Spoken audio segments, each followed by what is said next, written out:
Tu connais cette sensation? Tu te réveilles déjà fatigué.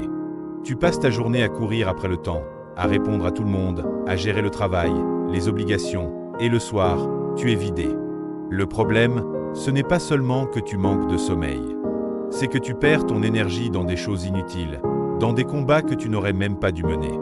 Et c'est exactement là que le stoïcisme peut t'aider. Dans cette vidéo, on va voir comment retrouver ton énergie, la protéger et la cultiver, grâce à la sagesse des stoïciens.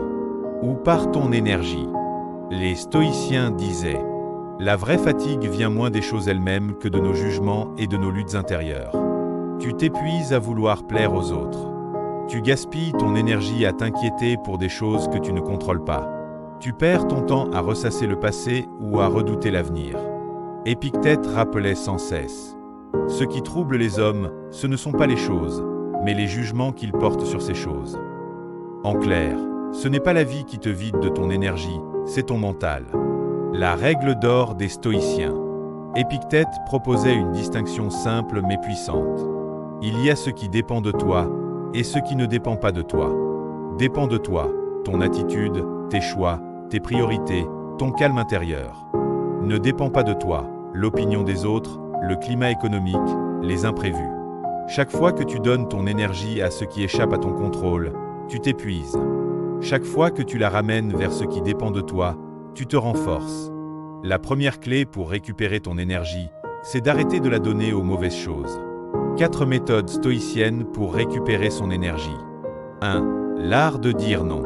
Sénèque disait « Ce n'est pas que nous ayons peu de temps, c'est plutôt que nous en perdons beaucoup. » Tu n'as pas besoin de dire oui à tout. Chaque oui donné à une distraction, c'est un non à ton énergie. Apprends à protéger ton temps comme une ressource sacrée. 2. La pause stoïcienne, l'instant présent.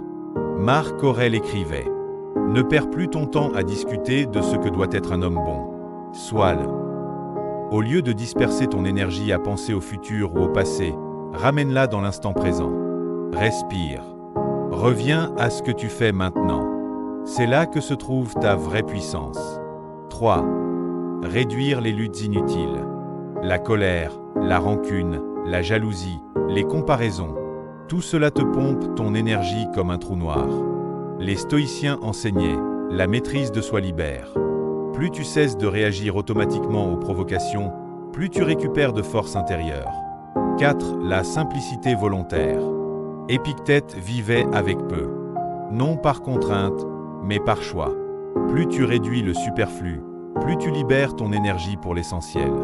Pas besoin de courir après 1000 objectifs, 1000 désirs. L'énergie se reconstruit dans la clarté et la simplicité.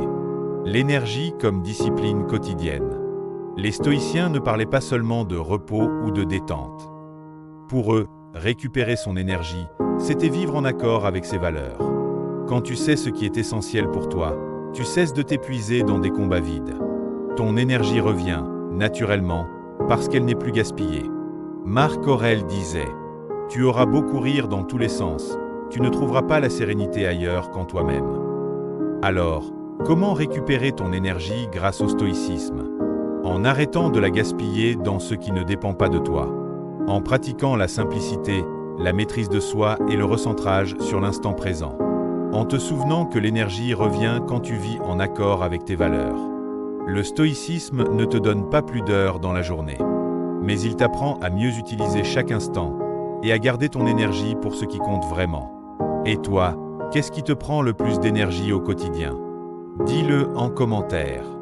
Abonne-toi pour apprendre, chaque semaine, à transformer ta vie avec la sagesse stoïcienne.